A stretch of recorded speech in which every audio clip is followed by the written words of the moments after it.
morning everyone. Welcome to the online classes of SGOI. Students, in my previous class I discussed the chapter बहुपद और उनके गुणनखंड. Today I will continue this chapter. Okay. Now today I will discuss the गुणनखंड, about the गुणनखंड. Okay. गुणनखंड क्या होते हैं? But उससे पहले हम कुछ बहुपदों के बारे में पढ़ेंगे के प्रकार. Okay. Now, first of all, students, what is रैखिक बहुपद?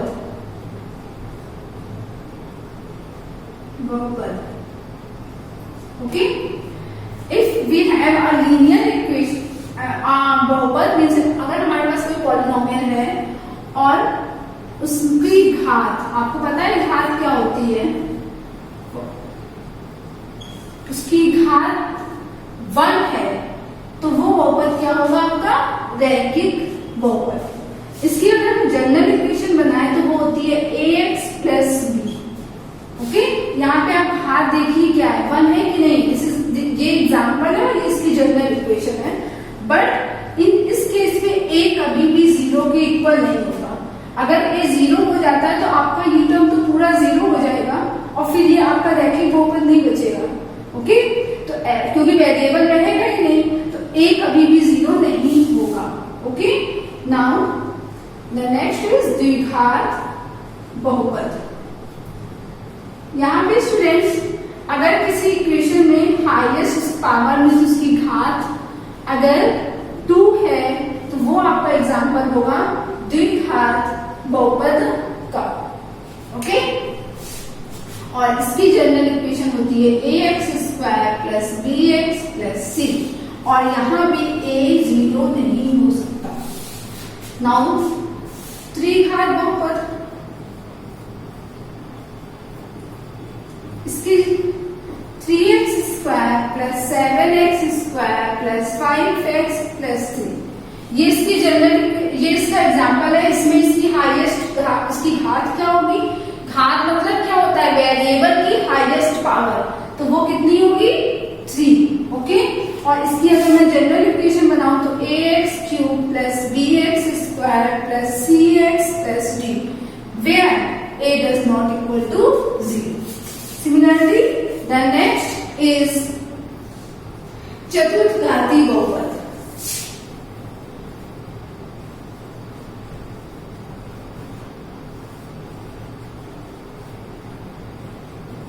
Okay, students, here the equation is 4x4 plus 3x square, 3x cube plus 7x square plus 5x.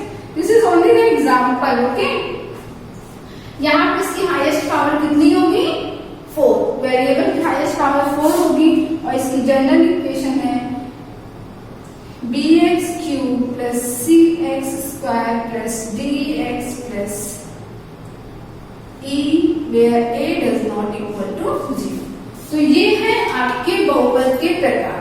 अब हम सीखेंगे कि हम फैक्टर गुणनखंड क्या होता है और कैसे हम इन बहुपद के प्रकारों का गुणनखंड कर सकते हैं. तो सबसे पहले गुणनखंड होता क्या है?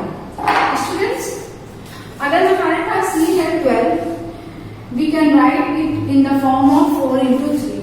Okay, in this case we can say that 4, 4 और 3 जो है वो इसके क्या है? गुणनखंड है. किसके? 12 के. If we can write 2 into 3, then we can say that 2 और 3 भी इसके क्या होंगे? गुणनखंड होंगे. मतलब किसी चीज को स्प्लिट करके लिखना, उसके फैक्टर्स के फॉर्म में लिखना, यही गुणनखंड होता है. Okay, similarly if we have any polynomial, मतलब हमारे पास कोई बहुपद है तो उस बहुपद को उसके गुणनखंड के रूप में लिखना. Okay student, for example we have 5x square plus 15. Okay, then जब हम इसमें कॉमन लेंगे तो कॉमन लेने पे 5 हमने कॉमन लिया. सबसे पहले हमें गुणनखंड कर लेंगे, हमें उसमें हाईएस्ट कॉमन फैक्टर ढूंढना होगा जो कि यहाँ पे है 5. कॉमन लेने के बाद यहाँ पे बचेगा एक्स स्क्वायर प्लस 3। तो हम ये कह सकते हैं कि 5 और एक्स स्क्वायर प्लस 3 इस बहुपद के गुणनखंड हैं। ओके, नाउ यहाँ पे गुणनखंड की बहुत सारे मेथड हैं जिन्हें हम 1 by 1 करके पढ़ेंगे। पहला है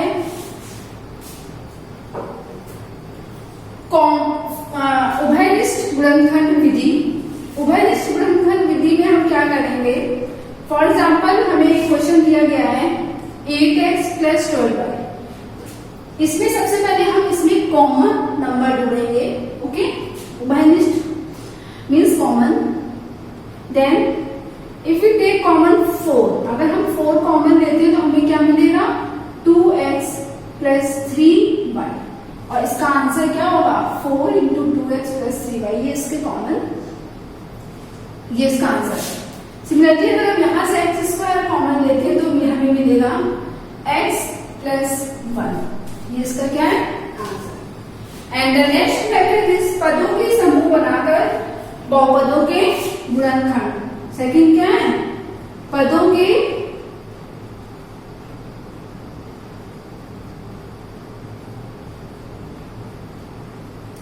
बनाकर बहुपदों का गुणनखंड। ओके, इसमें स्टूडेंट्स हम क्या करेंगे, हमें इक्वेशन दी होगी, ये इसके एग्जांपल है। हमें इक्वेशन दी होगी, सबसे पहले हमें उनका समूह बनाना होगा। मतलब जैसे हमने यहाँ पे इसको अरेंज किया, इसको इसके साथ लिखेंगे ax - ay + cx - cy। Okay, पहले हमने इसको अरेंज किया। अरेंज करने के बाद हम कॉमन लेंगे। यहाँ पे हमें कॉमन मिल रहा है a, देन x - y, और यहाँ हमें कॉमन मिल रहा है +c। तो ये हो गया x - y। तो आंसर हो गया x - y। हमने अब इतना करने के बाद आप पूरे से कॉमन लेंगे। तो पूरे से कॉमन आपको क्या मिल रहा है, cx - y मिल रहा है। तो हमने cx - y x - y common लिया तो बचेगा answer x - y × c + x। ये इस समीकरण के क्या होंगे, गुणनखंड यानी फैक्टर्स होंगे। अब यहाँ पे हम पहले इसका समूह बनाएंगे mx - nx + ny - my। Okay, हमने यहाँ से x कॉमन लिया, हमें मिला m - n, और यहाँ से हमने y कॉमन लिया, हमें मिला n - m। स्टूडेंट्स यहाँ पे ये है m - n और ये है n - n। हमें सेम साइन का चाहिए, इसलिए हमने माइनस साइन भी कॉमन ले लिया। तो ये बन जाएगा -y कॉमन लेने पे m - n, जो निगेटिव है वो पॉजिटिव हो गया और पॉजिटिव निगेटिव में चेंज हो गया। अब हम पूरे से m - n कॉमन लेंगे तो आंसर आ जाएगा m - n and x - y। ये क्या हो गया आपका answer. Now let's see the next example, and the example is we have p + q whole cube plus p plus q whole of square plus p plus q। Okay, यहाँ पे हम वही करेंगे। सबसे पहले हम कॉमन फाइंड करेंगे, तो यहाँ पे हमें पूरा कॉमन मिलता है p plus q। जब हम इसको कॉमन लेंगे तो आपका बचा है p plus q whole of square। इसमें क्या बचेगा, क्यूब है जिसमें आपने कॉमन लेने का मतलब डिवाइड करना। जब आप p plus क्यूब से p plus q डिवाइड करेंगे तो आपका बचा p plus q whole of square plus p plus q, and यहाँ पे आपका बचेगा 1। तो आपका फाइनल आंसर ये होगा। Okay, now the next method is, okay student, the next type is दो वर्गों के अंतर वाले व्यंजकों के गुणनखंड। ओके, अगर हमें इस टाइप के क्वेश्चन दिए होंगे तो हम उनको कैसे करेंगे। For example 16x² - 9y²। जितने भी मैं एग्जांपल दे रही हूँ सब आपके बुक के क्वेश्चंस हैं। ओके, इसको सबसे पहले हम अरेंज करेंगे। We can write it in the form of this. Okay, now we use the identity. दो वर्गों के अंतर की आइडेंटिटी क्या होती है, a square minus b square is equals to a minus b, a plus b. Okay, ये आपके दो वर्गों का अंतर है। तो हम इस आइडेंटिटी को यूज करेंगे तो हो जाएगा 4x minus 3y and 4x plus 3y। ये हो गया आपका final answer. Okay, now let's see the next question which is 95 5x square minus 80y square. Okay, here firstly we take common 5, then it become x square minus 116y square. Okay, after taking common 5 we can write it x square minus 4y whole of square. Okay, now we use the identity x minus 4y and x plus 4y. This is the final answer. Okay, students, if we have any द्विघात समीकरण, अगर हमारे पास कोई द्विघात समीकरण है तो सबसे पहले तो अगर इसमें परफेक्ट स्क्वायर का फॉर्मूला लग रहा है तो हम उसे यूज कर देंगे। For example we have an equation x square plus 6x plus 9। तो हम ये देखेंगे क्या इसमें आइडेंटिटी यूज हो रही है, means we can write it 2 into x into 3 plus 3 whole of square. Okay, we can write it in the form of this. Here students, a square plus b square plus 2ab.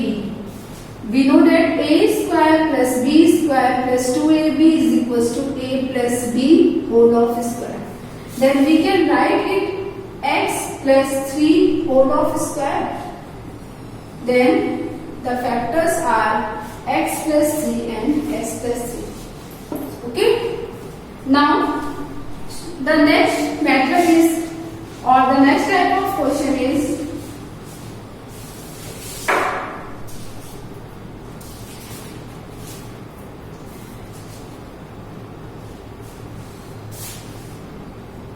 next type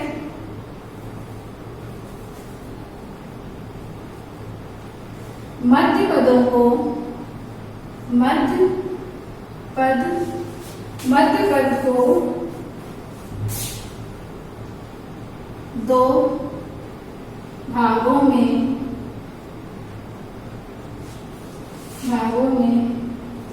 बांटने, मध्य पदों को दो भागों में बांटने की विधि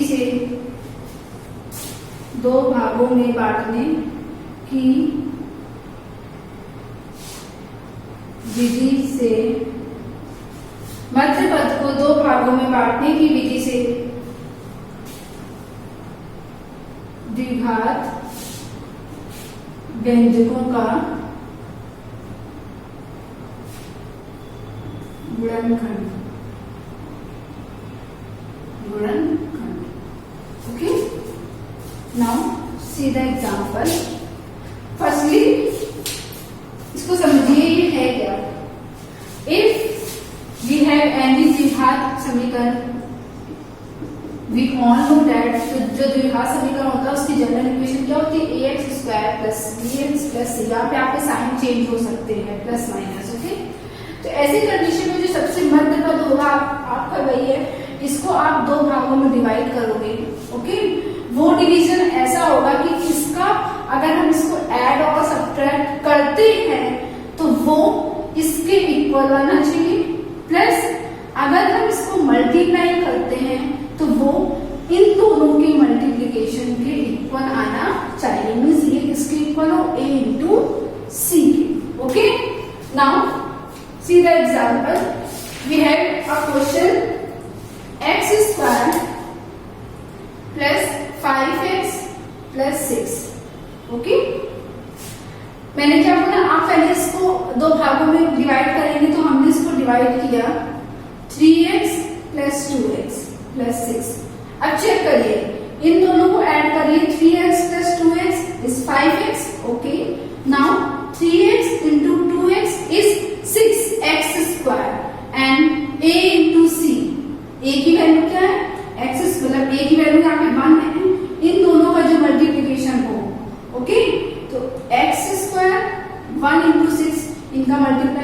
6x square and it is also 6x square. ठीक है, तो अब हम क्या करेंगे, अब यहाँ से हमने कॉमन ले लिया x plus 3 plus 2 x plus 3. ऐसा करने के बाद आपको पूरे से कॉमन मिलना है x plus 3, तो वो कॉमन लिया और आंसर आ गया x plus 2.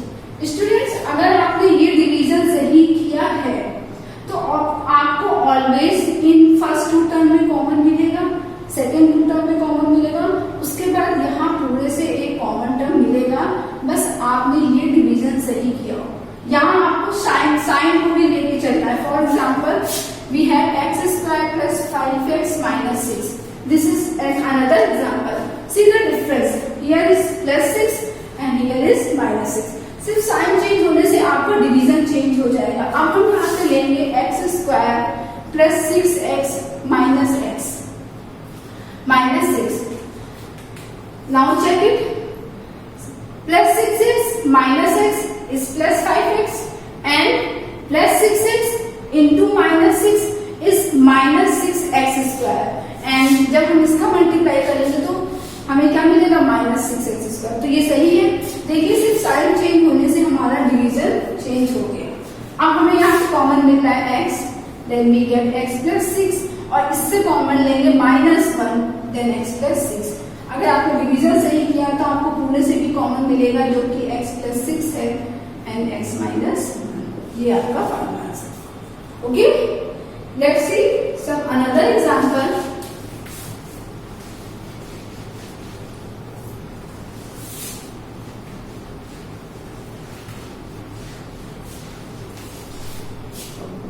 These are the miscellaneous questions, okay, and all these questions are from your book.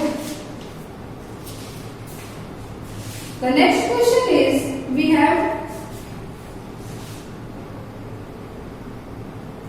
x square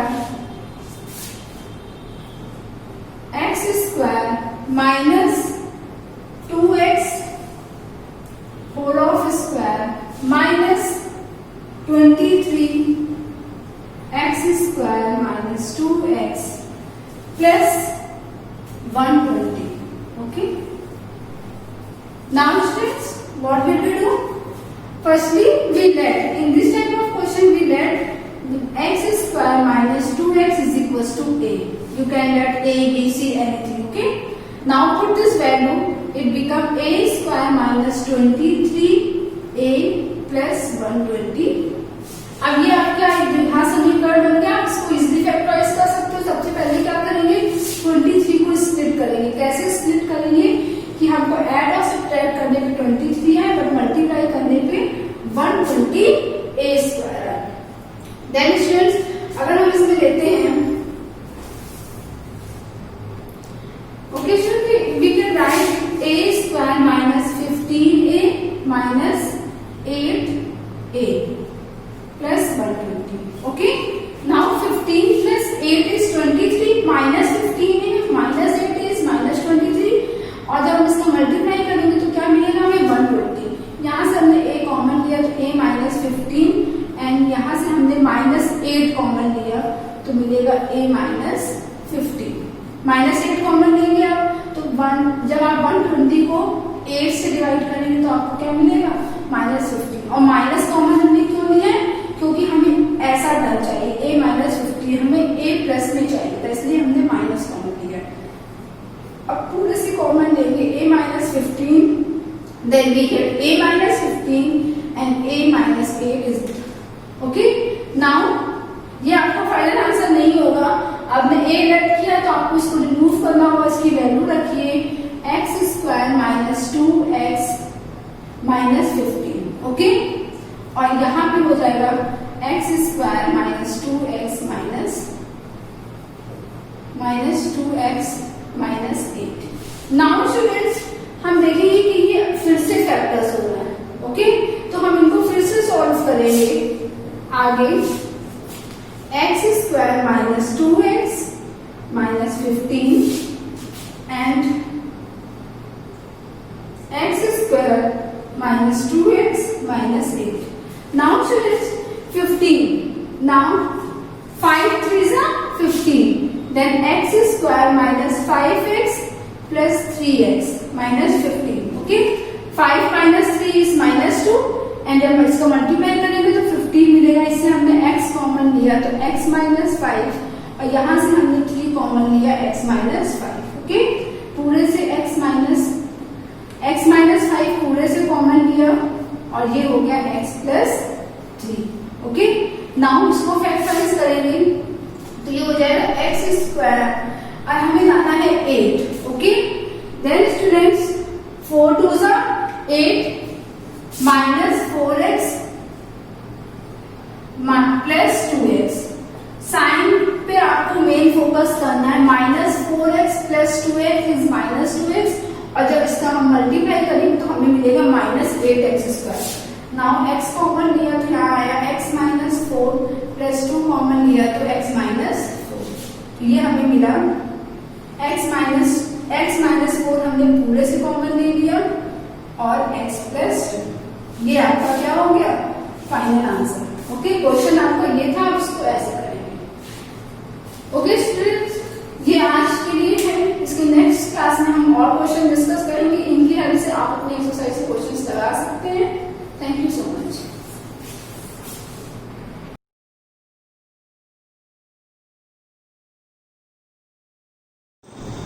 hello students, welcome to online classes of Shivaji group of institution. Class 9 का chapter 3 वन्य समाज और उपनिवेशवाद का ये मेरा second lecture है. First lecture में हमने आपको बताया कि वन्य समाज क्या होता है और उपनिवेशवाद क्या होता है और किस प्रकार से उपनिवेश कालवाद के समय में या उपनिवेश काल के समय में अंग्रेजों के द्वारा वन्य समाज के साथ क्या किया गया, किस तरह से वनों का उन्मूलन हुआ और उसका विरोध करने के लिए बहुत सारी क्रांतियां हुई. वो मैं भी आपको आगे भी बताऊंगी.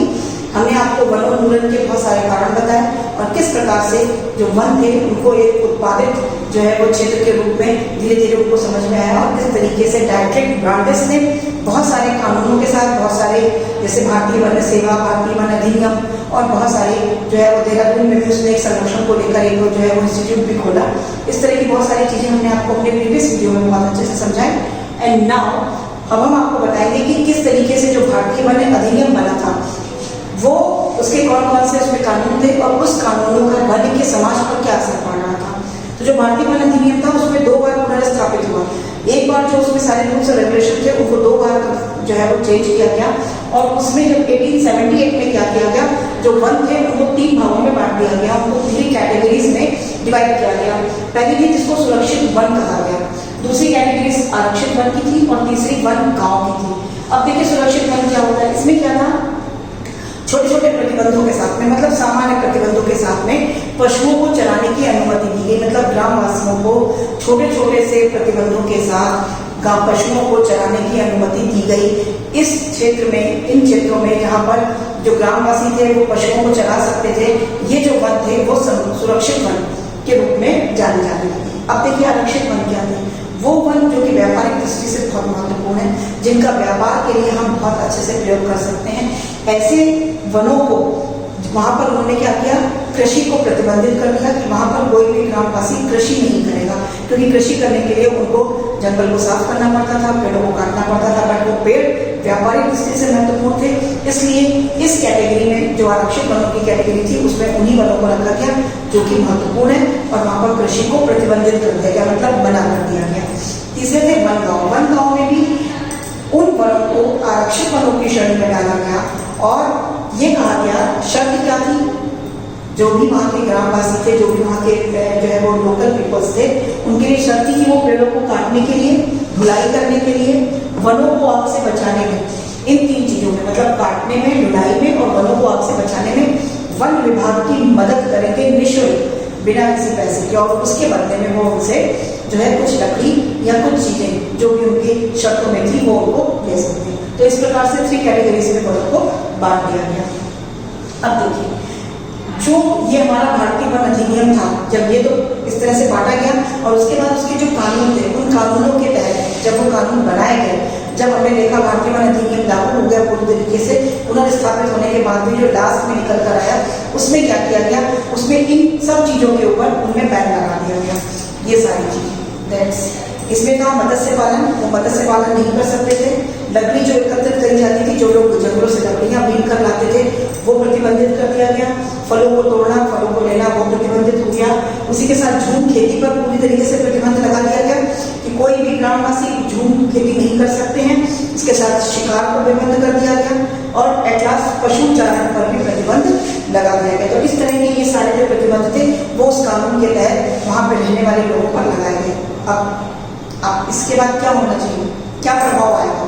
एक चीज और भी निकल कर आई, तो कुछ जातियां थी, इसकी वजह से क्या हुआ, जो कुछ जातियां थी उनके पारंपरिक व्यवसाय समाप्त हो गए, क्योंकि कुछ जातियां पारंपरिक रूप से पशुओं को चराने का या झूम खेती पर डिपेंड करती थी या वो लकड़ियों को एकत्रित करने पर डिपेंड करती थी। मतलब उनका जो पारंपरिक एक व्यवसाय पीढ़ियों से पुश्तों से चला आ रहा था वो उनके खत्म हो गए। बट एक अच्छा प्रभाव क्या पड़ा कि कुछ जातियां थी उनको नए कार्य करने का अवसर भी मिला। जैसे असम में बागानी कृषि के लिए बहुत सारे जो है वो लोगों की, बहुत सारे मजदूरों की, श्रमिकों की आवश्यकता थी जो कि छत्तीसगढ़ से और बिहार से लाए गए।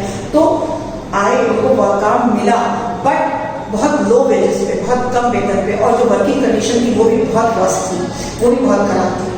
तो जो भी ये कानून बने, जो भी ये नए कार्य करने का अवसर मिला, उससे बहुत ज्यादा लोग संतुष्ट नहीं थे। तो क्या था, जो जंगली जातियां थी, जो जंगल के लोग थे, जो ग्रामवासी थे, उनका विद्रोह करना स्वाभाविक था।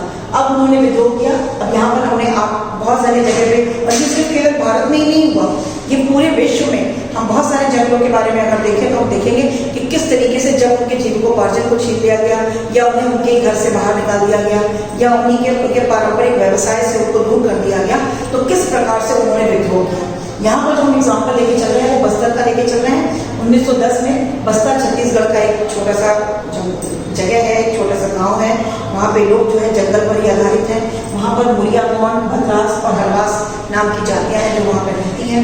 और वहाँ पर जो विद्रोह हुआ वो किन कारणों से हुआ, उसमें जो मेन कारण जो थे उसके सबसे पहले जो 2 से 3 मतलब 2/3 जो वन थे उन्हें आरक्षित कर दिया गया। और इसी के साथ साथ भूमि का किराया उनसे लिया जाता था। जिस भूमि में वो वहाँ रहते थे उनसे उन्हीं की जंगल, उन्हीं के घरों से उनसे किराया लिया जाता था। और इसी के साथ उन्हें बहुत सारे लोगों को घर से बेघर भी कर दिया गया। क्यों? क्योंकि वो अगर आरक्षित वनों की श्रेणी में आ रहे हैं तो उन्हें वहां से निकाल दिया गया। इसी के साथ साथ झूम खेती जो कि उनकी पारंपरिक थी उससे उनको बेदखल किया गया और शिकार करने पर भी प्रतिबंध लगा दिया गया। इस तरह के प्रतिबंधों के साथ में जो छत्तीसगढ़ में जो बस्तर एक जगह थी वहाँ के जो लोग थे उन्होंने विद्रोह करना प्रारंभ कर दिया। अब इसी के साथ साथ आप देखिए कंकर जंगल था वहाँ पर, वही बस्तर में, और इनका जो मेन लीडर था वो था गुंडा ध्रुव। गुंडा ध्रुव ने बहुत अधिक विद्रोह किया और इसी के साथ साथ आरक्षित वनों के निर्णय को, जो भी ये निर्णय लिए गए थे उस कानून के तहत, उन्हें समाप्त कर दिया गया। ग्रामवासी जीते तो जरूर, लेकिन 1947 के बाद, मतलब कि आफ्टर इंडिपेंडेंस, मतलब कि हमारे देश के आज़ाद होने के बाद भी उनका संघर्ष चलता ही रहा और उनको जो है वो हमेशा जो है किसी न किसी चीज के लिए उनको संघर्ष करना पड़ा। अपने ही घर, अपने ही गांव, अपने ही जंगलों के लिए, जो उनके जीविकोपार्जन का सबसे मेन साधन था उसके लिए। तो यहाँ पर और भी कुछ नेता, कुछ एग्जाम्पल्स, जैसे छोटा नागपुर में बिरसा मुंडा नाम के एक नेता थे जिन्होंने अपने कबीले के लिए, अपनी जाति के लिए, अपनी आदिवासी जाति के लिए बहुत अधिक संघर्ष किया अंग्रेजों के साथ में और उनके जो प्रतिबंध थे उनको हटाया। और इसी के साथ आंध्र प्रदेश में अल्लूरी सीताराम राजू बहुत मशहूर नेता थे जिन्होंने आंध्र प्रदेश के जंगलों के लिए और अपनी आदिवासी जातियों के लिए बहुत अधिक संघर्ष किया था। अब हमने इस चैप्टर में, इस टॉपिक में हमने ये पढ़ा कि किस तरह से भारतीय वन अधिनियम के अंतर्गत जो भी कानून बनाए गए वो कितने सख्त थे और उसका जो प्रभाव था वो वहाँ की जातियों पे, जनजातियों पे बहुत अधिक गलत पड़ रहा था, बहुत अधिक नकारात्मक प्रभाव था जिसका उन्होंने विद्रोह किया। और ऐसे बस्तर में हमने देखा किस प्रकार से विद्रोह करा वहाँ की जातियों ने। तो आज के टॉपिक में इतना ही। अब हमारा लास्ट जो 3rd टॉपिक होगा वो मैं जावा को लेकर पढ़ाऊंगी और जंगलों का, युद्धों की वजह से जंगलों पे क्या प्रभाव पड़ता है, उसका बुरा या अच्छा, वो भी मैं आपको इसके बाद बताऊंगी। That's all for today. Thank you and have a nice day.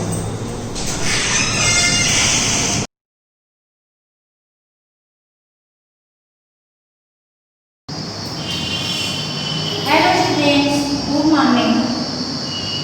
आज मैं क्लास 9th में सब्जेक्ट हिंदी में संत कबीरदास जी की व्याख्या चल रही थी बच्चों। पिछले 2 वीडियो में मैंने संत कबीरदास जी की व्याख्या को पढ़ा। अब आज तीसरा वीडियो है संत कबीरदास जी की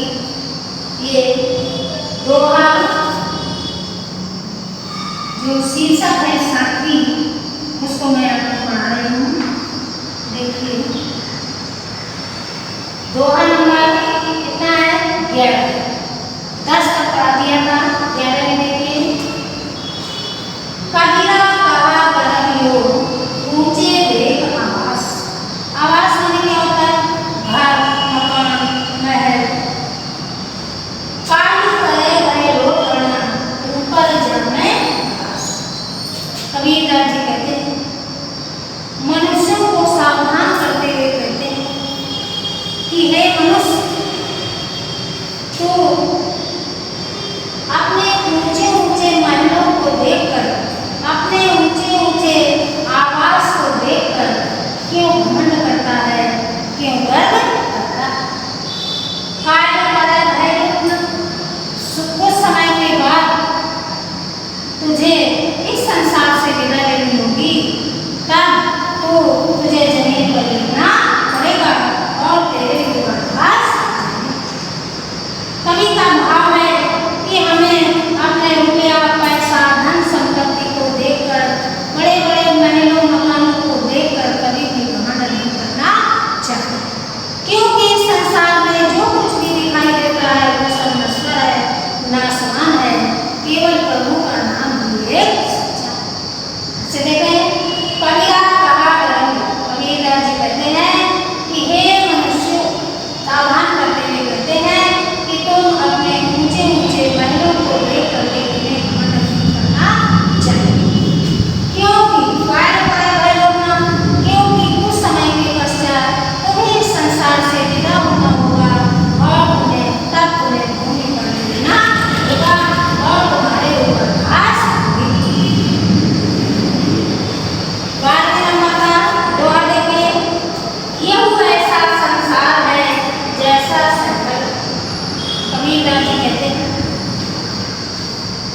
यह ऐसा संसार है कि ये संसार देखने में बहुत आकर्षक लगता है, ये संसार देखने में बहुत सुंदर लगता है, लेकिन कैसा है? जैसा सैंडल फूल। यह संसार सैंडल के फूल के समान है। सैंडल का जो फूल होता है बच्चों, वो देखने में तो बहुत सुंदर होता है, लेकिन उसमें कोई सुगंध नहीं। उसी तरह ये संसार देखने में बहुत सुंदर है, बड़ा आकर्षक है, मन को मोह लेने वाला है, लेकिन वो सब क्या है? नश्वर। किसके समान?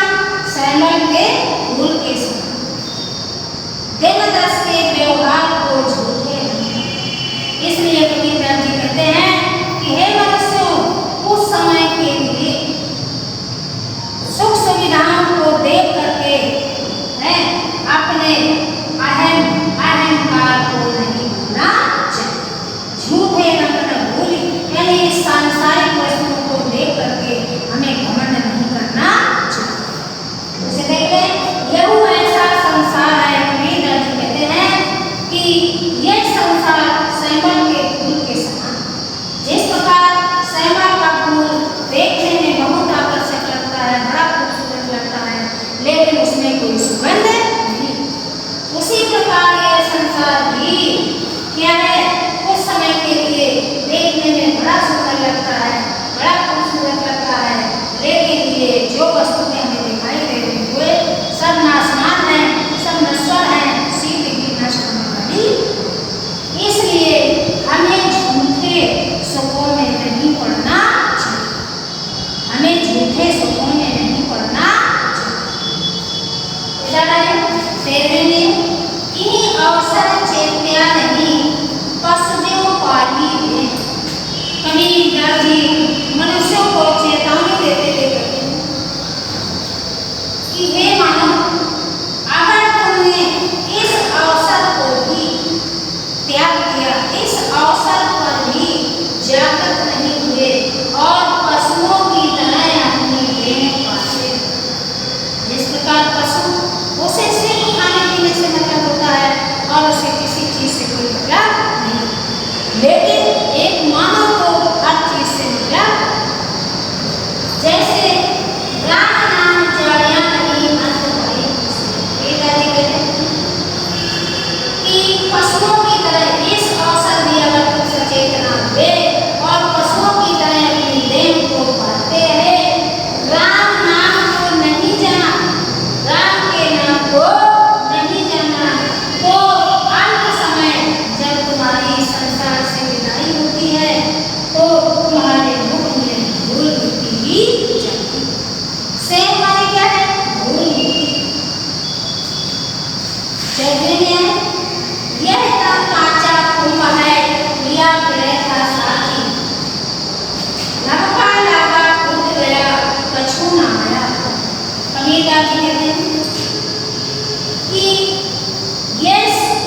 शरीर है वो कच्चे घड़े के समान, यह शरीर कच्चे घड़े के समान है और हम इसको अपने साथ लेंगे। धक्का लगा फूट गया है और जरा सा धक्का लगने पर, जरा सा कष्ट होने पर ये रुक जाता है और हमारे हाथ में कुछ नहीं होता। इसलिए हे मनुष्यों, तुम्हें ईश्वर का भजन करना चाहिए और इस संसार में जो भी वस्तुएं दिखाई देती हैं वे सब नाशवान हैं, नश्वर हैं, सिर्फ परमात्मा का नाम ही अकेला श्रेष्ठ। कबीर कहा करमियो देखी देख, बिछड़िया मिलको नहीं ज्यों बाजी हो। जिस प्रकार से कबीरदास जी कहते हैं, कबीर कहा कबीरदास जी कहते हैं कि हे मनुष्य, तू अपने सुंदर रूप रंग को देखकर घमंड मत, तू अपने सुंदर रूप रंग को देख करके घमंड मत, बिछड़िया मिलको नहीं ज्यों बाजी। क्योंकि यह शरीर जिस पर तू बहुत घमंड करता है वो जब एक बार तुझसे अलग हो जाएगा, एक बार तुझसे बिछड़ जाएगा तो तुम्हें दोबारा नहीं मिलता। जिस प्रकार से सांप जब अपनी केंचुली एक बार छोड़ देता है तो उसे धरा नहीं।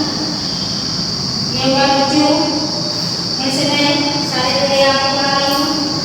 कबीर कहा करमियो ऊंचे देख, काय करम है घोर प्रणाम पर जाने।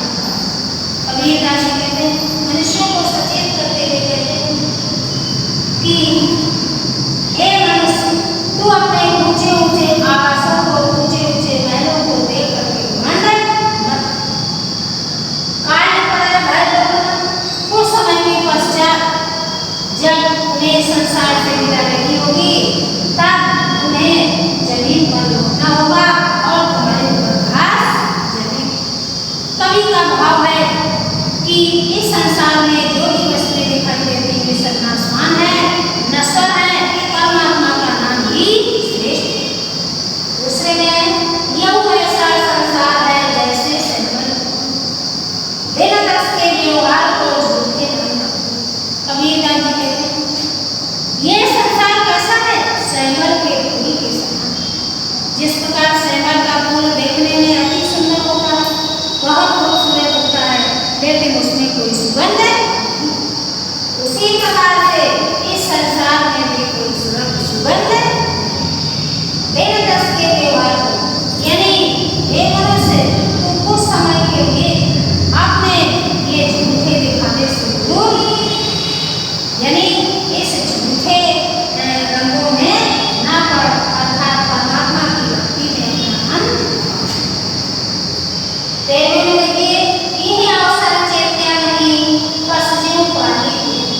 कबीरदास जी कहते हैं कि हे मनुष्य, तू इस अवसर पर भी यदि सचेत न हुआ, तू यदि इस अवसर पर भी सचेत न हुआ और पशुओं की तरह अपनी देह पाता और पशुओं की तरह अपनी देह पाता रहा और राम के नाम को नहीं जाना, तो जब अंत समय आएगा तो तेरे मुख में धूल मिट्टी। कवि का भाव है कि अगर व्यक्ति संसार में जन्म लेकर कोई कार्य नहीं करता है, परमात्मा का भजन नहीं करता है, तो अंत समय उसके मुख में धूल मिट्टी। परमात्मा के नाम का स्मरण नहीं करता है तो अंत समय में उसके मुख में धूल मिट्टी। यह तन काचा कुंड है लिया था साथी, धक्का लगा फूट गया कछु न आया। कबीरदास जी कहते हैं कि हे मनुष्य, यह शरीर एक कच्चे घड़े के समान, यह शरीर एक कच्चे घड़े के समान है जो तुम इसको अपने साथ लिए धक्का लगा फूट गया और जरा सा धक्का लगने पर यह शरीर नष्ट हो जाता है और हमारे हाथ में कुछ नहीं। जिस प्रकार से यह घड़ा जो है वो जरा सा धक्का लगने पर फूट जाता है, उसी प्रकार से मानव भी जरा से कष्टों में पड़ करके उसके अपने शरीर को नष्ट कर देता है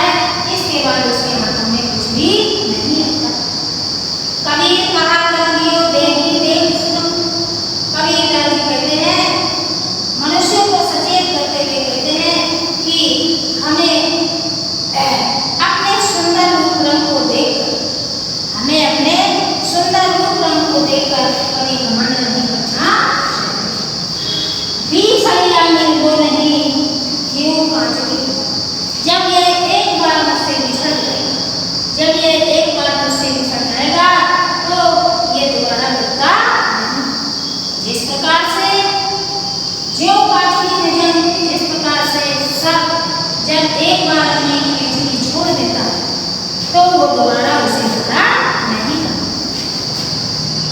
कवि का भाव है कि हमें अपने सुंदर रूप रंग धन संपत्ति रुपया पैसा महले तो महले ये देख करके कभी भी घमंड नहीं करना चाहिए, क्योंकि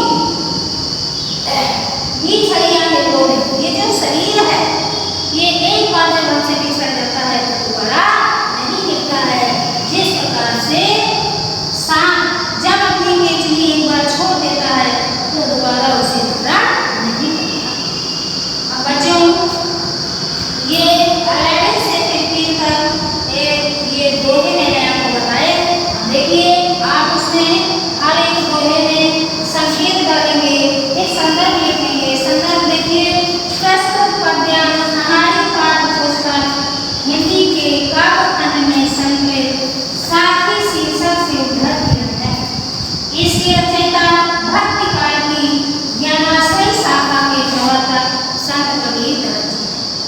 अब बच्चों पहले संकेत डालेंगे, इस दोहे का व्याख्या करने जा रहे हैं, फिर संदर्भ लिखेंगे, इसके बाद काव्य संदर्भ। अब इसमें देखिए दोहरा एक जैसा ही है।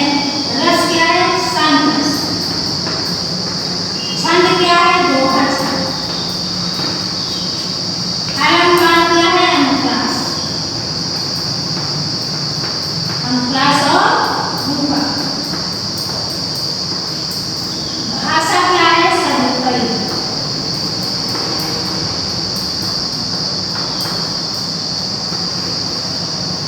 शैली क्या है? उपदेशात्मक।